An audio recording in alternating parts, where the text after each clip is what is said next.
Gracias for pressing play. Y welcome to SmartChickens, a B2B SaaS demand gen meets innovation and growth podcast. In today's episode, we have a very special guest, Gabriel Lim, who is the co-founder and CEO of Saleswhale.com, a sales and marketing AI-based software that helps marketing teams convert neglected leads into pipeline. He co-founded Saleswhale in 2015 out of Singapore, and in 2016, they were accepted to Y Combinator and moved over to San Francisco. And most recently, he has opened up his US offices in Washington, D.C. At Saleswhale, his team believes that the future of work is collaborative intelligence, where machines and AI helps humans fulfill their highest potential by automating drudgery and producing more effective results. We deep dive into his journey as co-founder, opening up in a new market like the US, coming from APAC, and his ability to create powerful content by leveraging thought leaders in the marketing space through his Masterclass webinars and thought-provoking and engaging articles, videos, and blog posts on LinkedIn. As always, this podcast is brought to you by our good friends at digitechie.com, a conversational marketing, demand gen, and revenue accelerator consultancy, helping B2B clients scale sales pipelines to drive new revenue consistently. And gypsyforever.com, uniquely handmade wellness products to help you connect your mind, body, and soul to achieve a better balanced you. So vamos, without further ado, here's Gabriel Lim. So I think first, Gabriel, what we'd like to know is a little bit about your background, your journey, and how you got to the position you are right now as a co-founder of Saleswhale. Mm-hmm. Yeah, absolutely. So I think it's a really interesting story. So my background, I came from a software engineering background. So, you can think of me as a software engineer who stumbled, into the world of marketing. Right. So Saleswhale originally started as a sales tool, right? Kind of just working on, this side project in my spare time where I was just tinkering around with the Gmail API, right? As well as this new, deep learning framework called TensorFlow. So the whole idea was to, go through my personal inbox, right? Use machine learning to figure out, are there any emails that I should be following up to? Are there any emails that ended up with a, what I call interrogative intent? Like, hey, can you, reply me, by this time or follow up with me again, in 3 months time and, bubble this up to my inbox. So it kind of just started off like that. And, we tried to sell the tool, we applied to Y Combinator and, we somehow managed to get in. But, somewhere along the way, we realized that, hey, this tool doesn't seem to be getting traction, right? People are saying that, hey, this is a cool sales tool, I would want to use it for my sales team, but ultimately there wasn't much traction.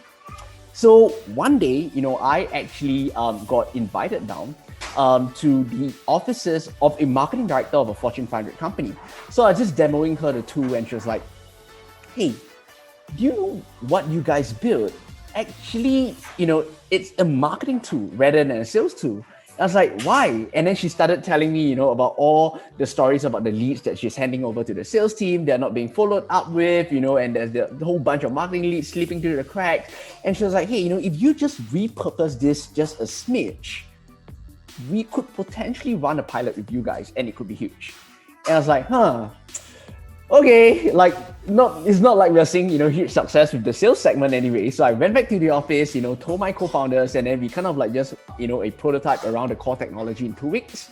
And then we represented to her and we actually landed a pilot, with this Fortune 500 companies, right? And then fast forward 3 months later, the pilot was actually so successful that we actually rolled out this tool to 11 different offices, that they had. And that's kind of where we knew that we were onto something. So this was late, 2017, after kind of almost 1 year in the wilderness, just trying to figure out what the, hell we're trying to do.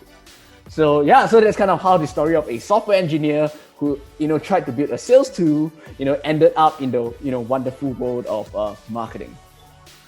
Yeah, interesting. One thing that I get from other founders that I've interviewed is that they've had that aha moment that comes from literally a first source, meaning a customer, potential customer, or a beta customer that gives them some additional insight that they may have not even thought about as they were building the product, when they were thinking the product market that was going to solve for sales. In this case, they told you, listen, actually your product pivoting a little bit or making these adjustments could really help a pain that exists in our handoff. The holy grail really has always been about sales and marketing alignment, because we all know that there's even with the best of software, there's still sometimes silos. So anything and everything you could build or use to kind of break down those silos or to make the handoff transmission smoother, less friction, are always welcomed.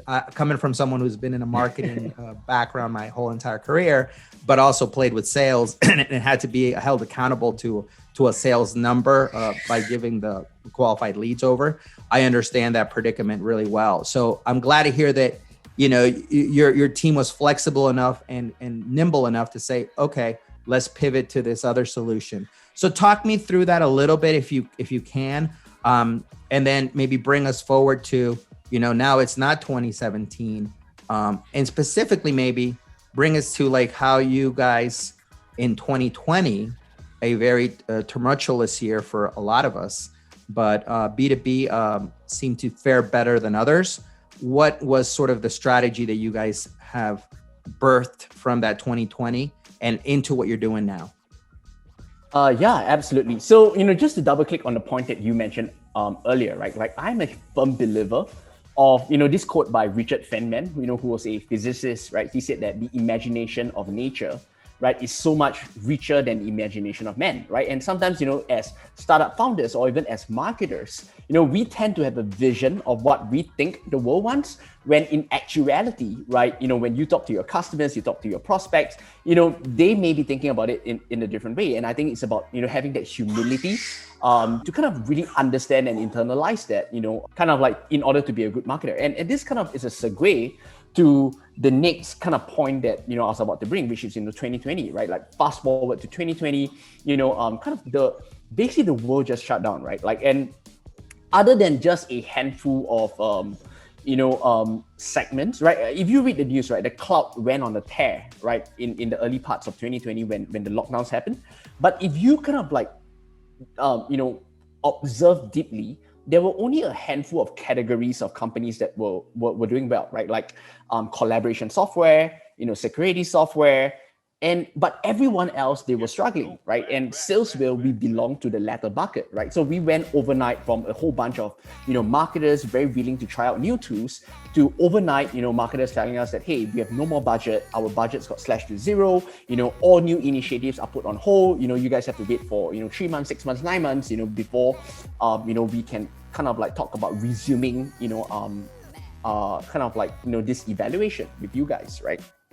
So when that happened, right, my first instinct was, okay, you know, so it seems like we may have trouble kind of like pushing deals over the finishing line right now.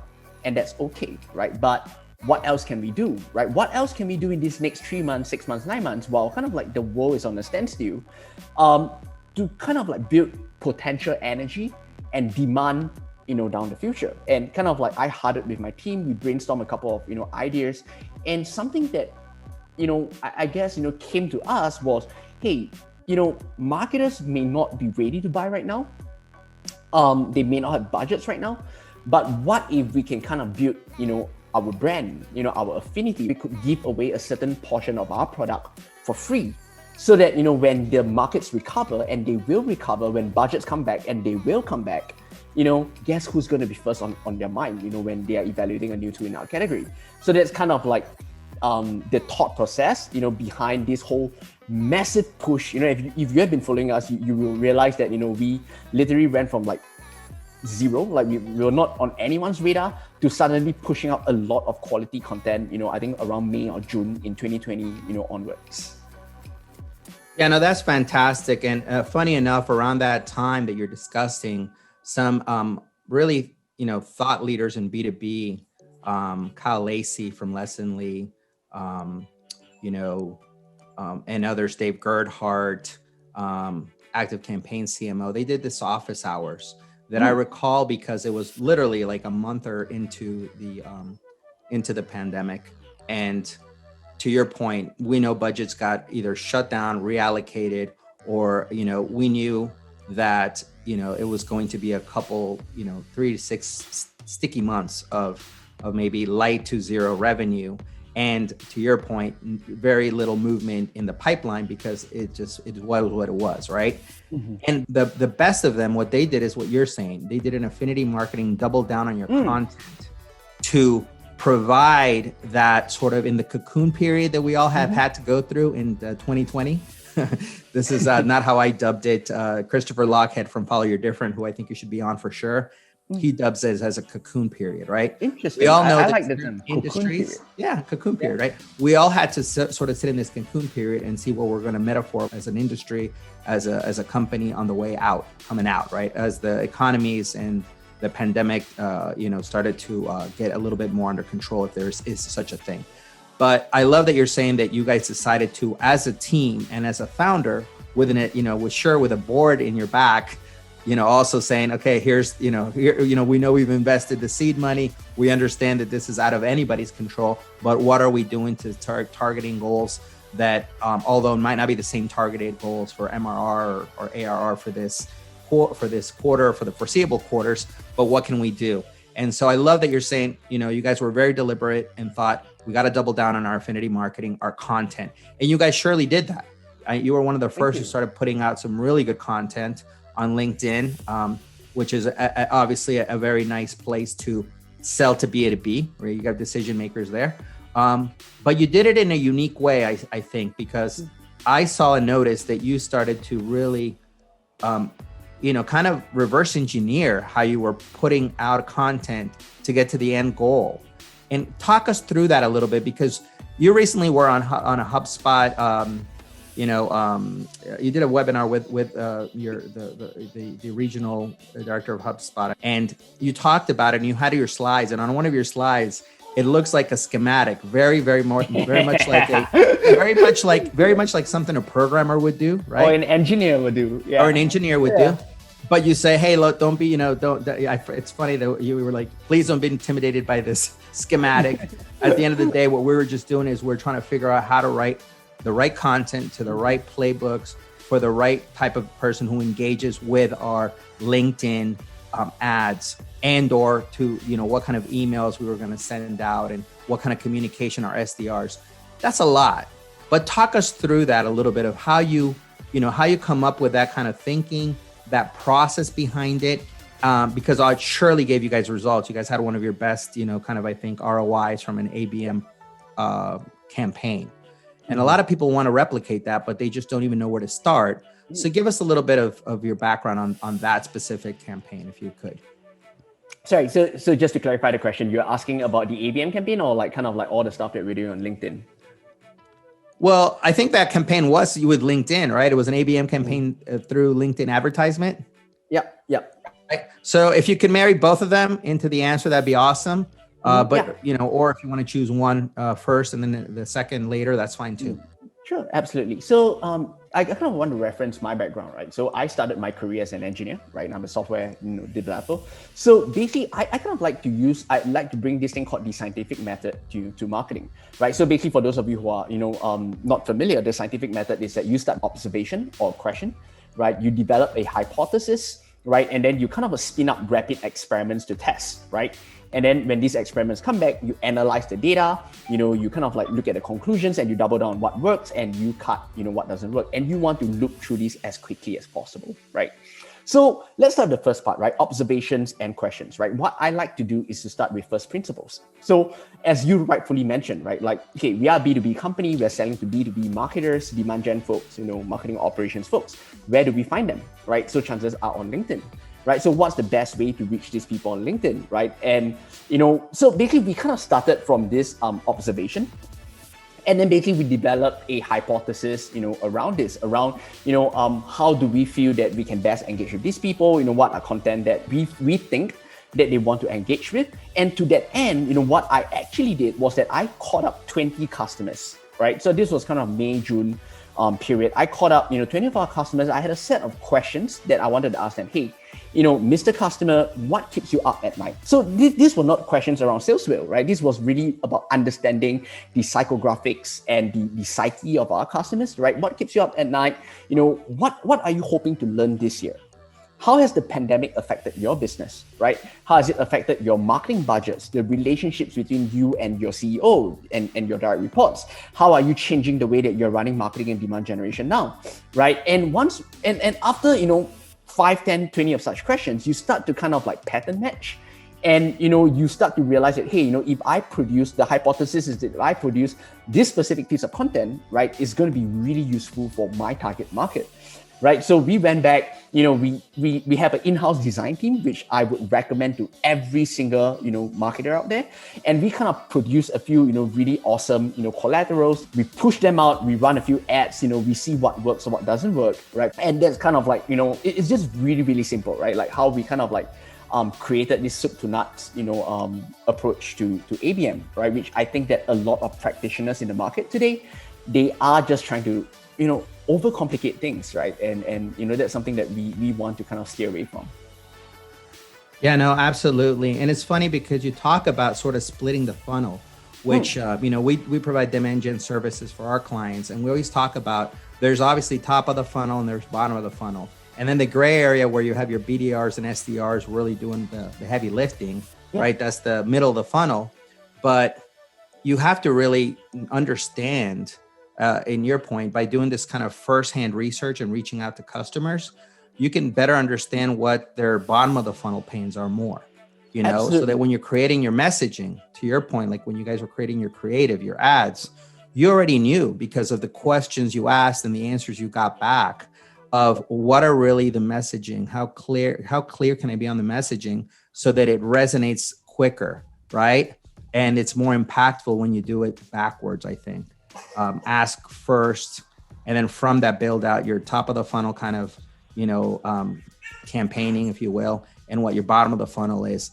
And then speaking of the middle of the funnel, I know that your platform works really nicely with helping that middle of the funnel where the SDRs and BDRs can win or lose a deal because of their velocity of response or because of their lack of, having the right content available. Talk us through that a little bit. This way, you could also highlight a little bit about how, Saleswhale's platform is actually solving that. It's a very, very real pain. I would imagine that most B2B companies, regardless of their size, but especially if they're like mid-market and trying to grow, they're trying to go out of their sort of like their first seed funding, or they're trying to grow into bigger targeted accounts, that they're going to scale up their SDR teams, BDR teams, and sometimes they're just not equipped to provide them the help they need, right? So talk us through that a little bit if you could. Yeah, absolutely. So, you are absolutely right. That is a really huge pain for a lot of marketers out there, especially those, who kind of like have established marketing programs and you're bringing in a ton of leads at the top of the funnel, right? So I'm just going to share a story, right? So we have a customer who was spending like hundreds of thousands of dollars on content creation every single month, right? And they're bringing like, tens of thousands of leads every month. So when they kind of did a evaluation, they realized that more than 85% of these leads, and this includes like MQL leads, recycled MQLs, they were not touched at all by the sales team. Can you believe that? Like, I was like, wait, that has to be a mistake. You're saying 85% not contacted and touched at all by the sales team? You are kidding me, right? So they brought in Saleswhale and we decided to do a small 1 month, evaluation and pilot, with them. And we're just saying that, hey, if we can just produce a small list, from a small batch of these leads that your sales team are not touching, then I would consider that a win. So we deployed Saleswhale on 2,000 of their, aged leads, right? These are marketing leads that had not had any sales activity in the last 6 months, but they actually have kind of some low level of marketing engagement. So they have been downloading white papers, attending webinars. And the results, I think blew us. So we, out of the 2,000 leads, which directly led to 144 sales opportunities. And that was insane, right? So basically, my question to any marketer who's not, you do have to use Saleswhale, right? But you can hire a BDR team, you can kind of like, put someone dedicated on this. If you are not looking after the middle of the funnel, if you are not kind of making sure that the leads that you're generating at the top of the funnel and the middle of the funnel is actually being worked on actively by the sales team, then the question is that how much of your marketing ROI, and your marketing, budget are you kind of putting at jeopardy, right? Because of this. Yeah. So that's kind of a quick story on the problem that we solve. Yeah. It's pretty incredible to think that a company that is probably a Fortune 500 is bringing in that type of inbound number of leads in the thousands, tens of thousands, would have an 85% percent not being attended to from your sales team or your SDR BDR team, but it happens. You're right.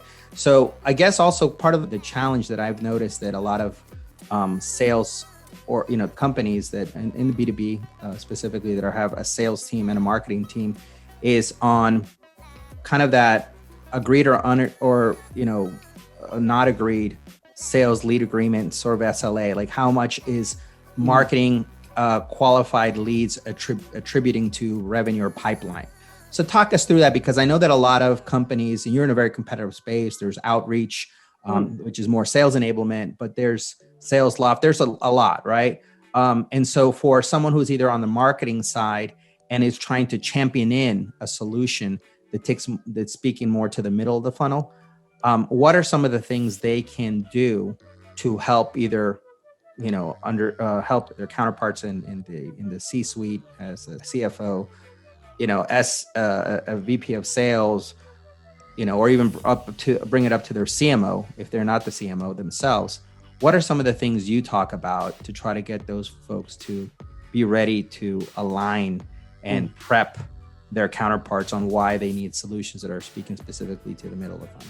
Mm-hmm. Yeah, absolutely. So there are a couple of things, right? So I think number one is, as inane as this sounds, it's about credibility, right? Like you want to make sure that when you hand over a lead to sales, right, they are sales ready, rather than, you're just going to reach out to your SDR and say, hey, here are 400 leads that are through some arbitrary criteria, I deem them as MQLs. Please follow up with them. And what the SDR is going to do, either A, he or she is going to ignore them, or B, just load them into this god-awful outreach sequence, right? That is just going to cause a whole bunch of them to unsubscribe, and you're never going to get the chance to reach out to them again, right? So that's the first thing. The second thing is really about control. So control over A, messaging, and control B over workflows, right? So in terms of messaging, right, one of my kind of contrarian thoughts, but maybe it's not so contrarian these days, is that, messaging should actually be controlled and originated from demand gen and marketing. Because these are the people who kind of work closely, with kind of the market, right? So you're constantly testing different, angles, approaches, and basically, once you figure out this messaging that works and resonates, then you roll this out to the rest of the organization.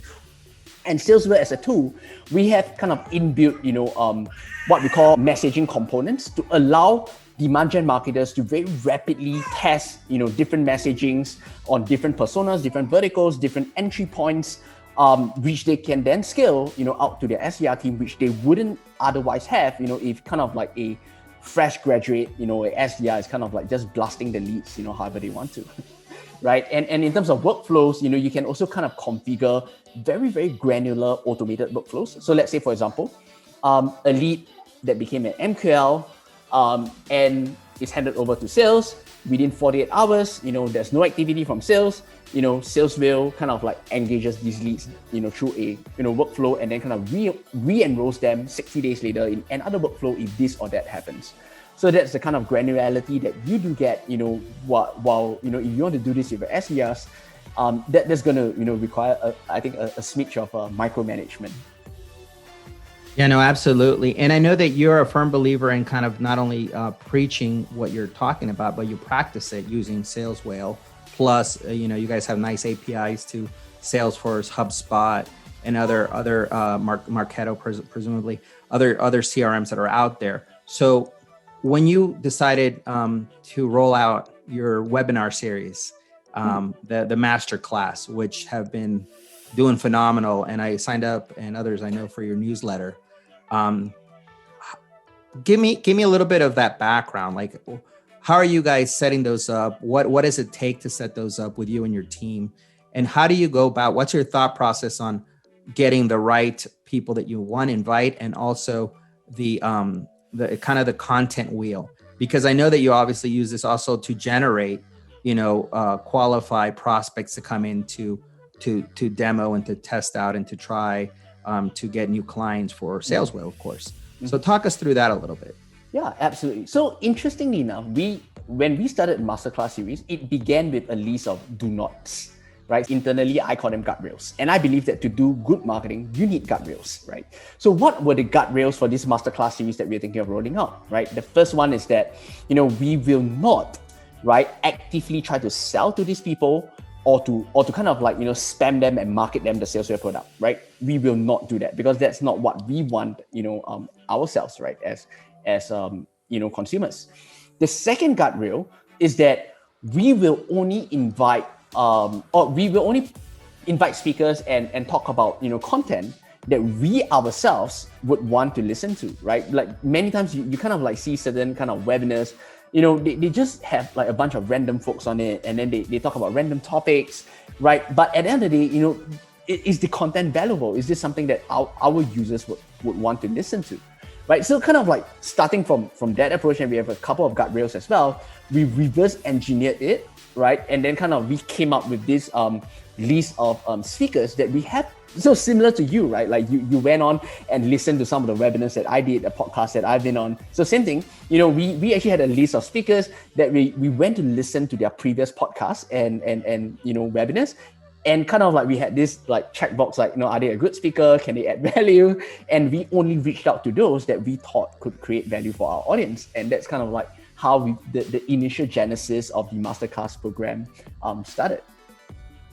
Yeah, so no, I love that because you're very generous and transparent, I think, in that your content, you share the whys, right? So like right now explaining how you guys selected your speakers for your masterclasses is perfect. And that sometimes folks don't start with that. First analyzing, researching, why do I want them on? Also, if I was in the shoes of the people that I'm hoping to invite, what would I not want to be, part of? Do I want to be part of a sales pitch for 40 minutes? No, right? Exactly. So I love the one that you did with Gonto recently of Authorize O. And he was so transparent about the wins and the losses, right? Like, so many people don't talk about that. So I want to dive in with that with you as well, because he described about 6 to 9 months of, things that weren't working, right? Campaigns that weren't working, having to really reach out to his SDR, BDR team and VPs of sale and say, hey, listen, this isn't working. We get it. What can we do better? Do we need to incentivize our SDR, BDR team?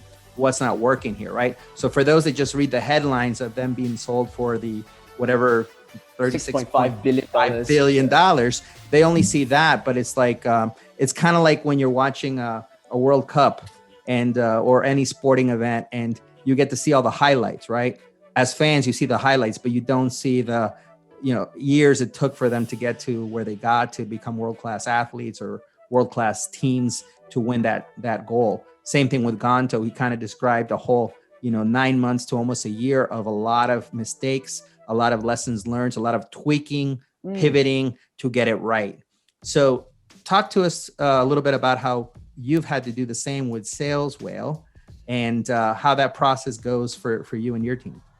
Yeah, absolutely. Oh my God. Like, I think that marketing is basically, you're just failing your way to success, right? Anyone that tells you that, I'm just going to launch this marketing campaign, is going to succeed, right? It's obviously kind of like, smoking, some, yeah. So that's a great reference today, by the way. I don't know if you know, but today's 420. And 420 has a significance here in the US, which is when, kind of like getting marijuana as an accepted sort of recreational / whatever it is, especially for those folks out in the States where it's legal here in the US. But anyhow, so it's funny you mentioned that. Literally today is 420. So people that will see this later and hear this reference will be like, oh, I get it. But anyhow, go ahead. So you were saying the people that are out of touch and smoking something, they don't understand how this works. I think we have to be kind of prepared that, as marketers, to be frank, I would say that honestly, even if 70% of your campaigns fail, I would say that's acceptable, right? So long as the other 30%, you hit a double, a triple, or home run, right? And it's kind of internally how we measure ourselves by as well. So to that end, I do agree with Gonto that, you need a certain level of intellectual honesty, today as a marketer. And I think that, where a lot of marketing folks fail is they double down on their mistakes. They become evasive, they become defensive, they become unaccountable for the campaigns that are not working, right? And this creates a ton of friction, fear, distrust between both them and the sales team, as well as them and their bosses, right? And we have all worked with marketers like this. So to that end, what I do is that I have a internal Airtable. So basically I use Airtable to kind of keep track of all my experiments, right? So basically, for those experiments that fail, you make sure that you have to come back to close the loop on them. Like, what were my original hypothesis? And this is something that you realize a lot of marketers, they don't even do, right? When they launch a campaign, what was your original hypothesis? Why did you think that this was a good idea? Why do you think that it will succeed? And it's important to document this down, because if you don't, then it's very easy for kind of hindsight bias, all of the kind of like cognitive, distortions, as well as, moving goalposts to distort your learnings, right? So that's kind of what I do, which kind of ties back to that engineering mindset that I have as well. And I feel that when you run marketing campaigns in such a systematic manner, number one, you let your marketing team, as well as your sales team and the leadership team, knows that failure is part of the process, right? And that you are accountable and you are intellectually honest on why things work and why things don't work. And in exchange, what do you get? You get trust, right? And you get the latitude to kind of like move around, compared to, if you're just constantly, being very defensive, being very intellectually dishonest about your failures in marketing, if that makes sense. No, I love that. That's definitely going to be quotable for this podcast. Awesome. Really, failure is part of the process. And as long as you're being intellectually honest with your peers, your colleagues, internally, the folks you're working with, the VPs of sales, the CRO, about that, I think you win those credibility points to what you're saying. More importantly, that there's that latitude to experiment, because to be pigeonholed, to not experiment, that's probably a good recipe for disaster, because then you really do feel like you're going to be hitting that wall and not being able to get side of certain, the box, if you will, right? You get put into a box. So thanks for sharing that with that perspective. Coming from a founder backed by VC funding, I think it's nice to hear that, because many marketers come in with that. I know I've got to hit my MQLs, my SQLs, my percentage of attribution towards revenue. And if I don't, then what, right? So they have that fear of, maybe even though I was thinking about doing this thing that seems very outside of the box, a gut feeling that they might have, their fear of failure sets in, and therefore they stay sort of to very safe programs, if you will. So that's excellent that you're sharing that with us. So I quote, like, sorry that I interject. And honestly, in terms of targets, right, I quote this guy called Dave Kellogg. I don't know if you heard of him before. He used to be the CEO of MarkLogic. Basically, he said that as a marketer, always set a plan that you can beat, right? Like, don't overcommit to plans, and don't allow yourself to be boxed into the part where your back's against the wall, and you don't even have the time to kind of experiment and see how things play out. No, that's awesome. Speaking of folks that you follow, part of what I like to do with my guests is I do sort of this rapid fire section where I ask some questions. One that I'll ask you, because you talked about hindsight being 20/20 a little bit, but not using it so much. But if you could jump into the DeLorean from Back to the Future with Doc or Marty, and you went back to talk to a younger Gabriel, what kind of advice would you give them? Whether it's about Saleswhale, your business, or something else, it doesn't matter. Oh my God, so many. Okay, so I think one that's kind of top of mind for me recently, right? If I get to turn back time to talk to a younger Gabriel or younger founder, and I was just talking to my wife about this, right? That when I first started Saleswhale, I had a ton of sleepless nights, right? Trying to, going in circles, trying to solve the same problems that never seem to get solved, right? And I just felt that I was such a shitty, inexperienced founders. But at the end of the day, what I realized now with the benefit of hindsight was that they were all people problems, which sounds counterintuitive, right? And I realized that as a younger founder, I was way too tactical, right? So basically, I looked at kind of like functional execution through the lens of like someone who was a doer, right? And not a manager. So, when, just to give an example, right, in the early days, when we constantly had like sales issues, marketing issues, right, we were constantly looking at, hey, let's look at a process, let's rebuild this process for like the 5th millionth time. When actually, no, what I really needed was a new head of sales. I needed a new head of marketing, right? And that was as simple as that, right? So I know it sounds kind of like, maybe it's not politically correct, but I think, as most leaders, right, whether you're a CMO, you're a director of demand generation, right, when you find yourself going in circles, right, trying to solve the same problem again and again, I think, probably a good place to start from is to kind of look at the people in your team. Do you have the right people in the right seats who can contribute, to your function, to your organization, and or are being set up for success? Yeah, no, that's interesting. You're right. It does come down to people, right? So people make companies, people help make the culture, people help you understand where you maybe have blind spots. And sometimes you're right. It's not just the process, but it's process, people, and a combination of both to really try to get to new results. So it's interesting that you say that. And sleepless nights. And I'm sure that, being a founder with VC money as you're growing and entering into a new market. So let me touch on that a little bit. Now, I heard when you talked to Jan Abel about, coming into a market, being a founder from an APAC region software company. B2B is super competitive here in the US. Talk us a little bit through that. What either lessons learned, insights, maybe even to your brother in APAC who are looking to do the same. What would you let them know? Yeah. So I think you have to decide from day one if you are going to be a APAC specific play or you're going to be a global, SaaS company. And if it's the latter, then you have to tell yourself that the US market is the only market that matters, and you have to win the US market. Because if you win the US market, then basically everything else, kind of falls into place. So that's kind of what we did, in the early days as well. And I think it's been, kind of like playing out pretty well, so far. But I do agree with you. The US market is really, really competitive. And honestly, if you have to win, if you want to win, then you have to stop thinking like an APAC startup, a European startup, an EMEA startup, or an Australian startup, right? And start to think about how do I build the best damn software in my category or in my segment. And if I have to segment and further sub-segment my market so that I can be the number one player in the US market, then screw it, right? Do it. So interesting you're talking about this category, right? So I had Christopher Lochhead, had the honor to have him on, and he's obviously one of the authors of Play Bigger, Niche Down, Godfather of Category Design, and so forth.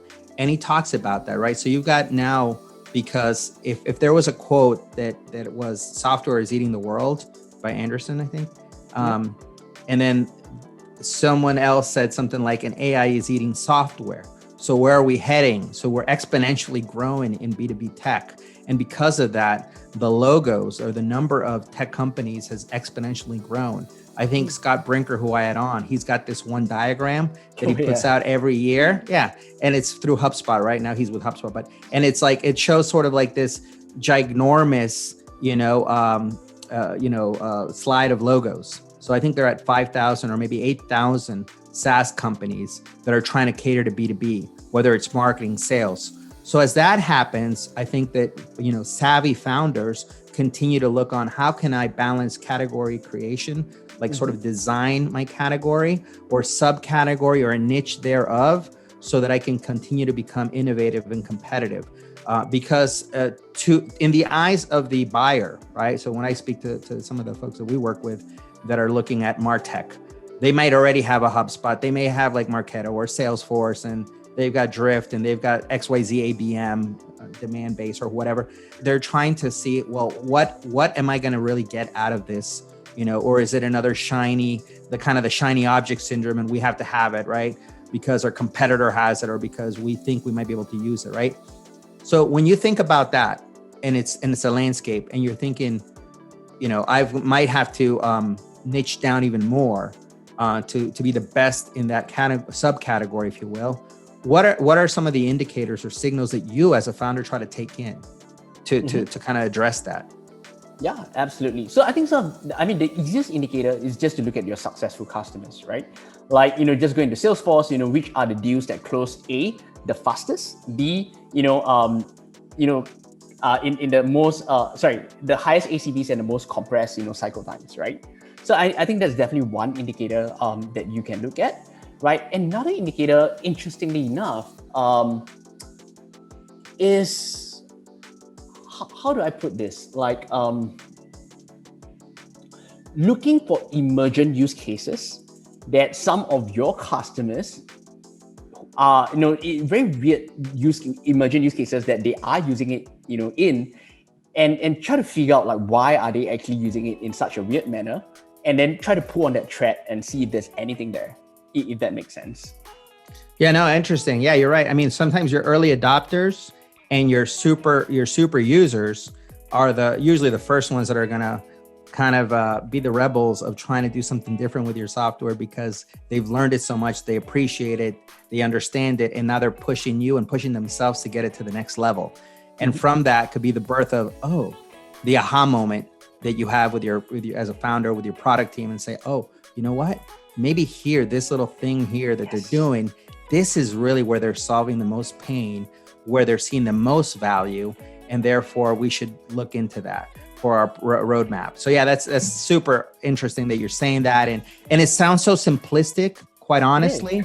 Like hearing what you've said, hearing even what Gonto says, what Dave Gerhardt sometimes says, but sometimes the simplest things are the truest things, and the things we sometimes kind of, 100%. for whatever reason, we just sort of ignore sometimes, and we're like, why did I ignore that, right?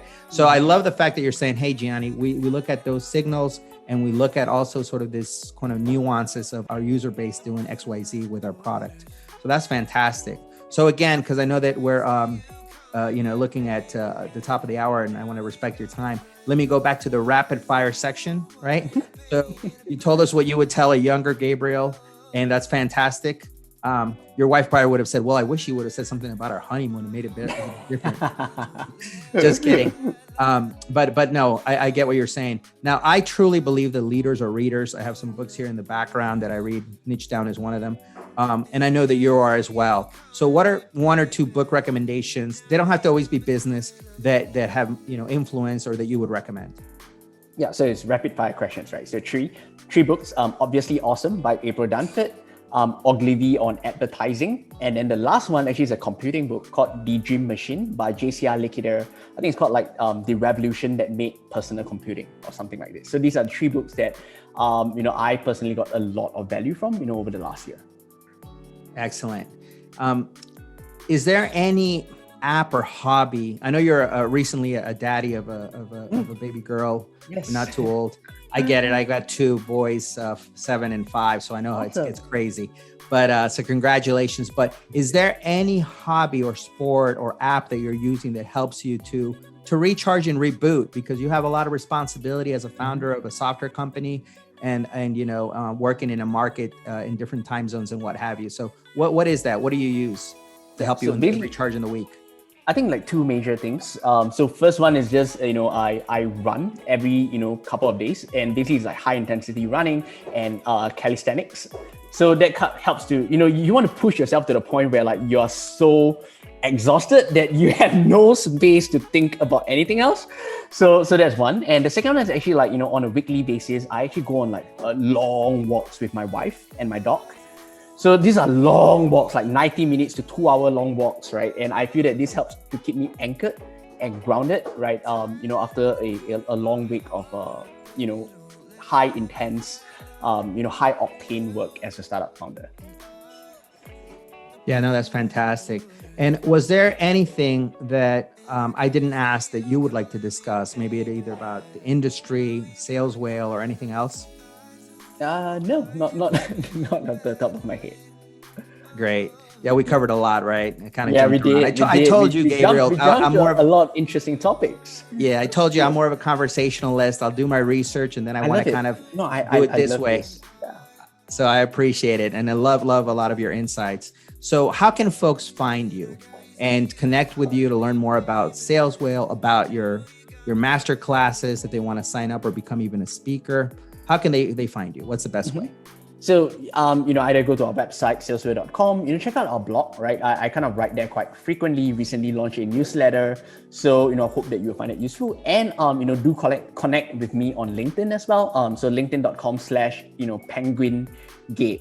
So yeah, I know that's a weird username, but yeah, so connect me on LinkedIn, and I know I'd love to kind of like, chat with you guys there. Perfect. Well, it's been a pleasure. Gabriel Lim, co-founder and CEO of Saleswhale.com, email AI and sales engagement and marketing engagement platform. Thank you so much for having the time and the insights that you've shared with us today.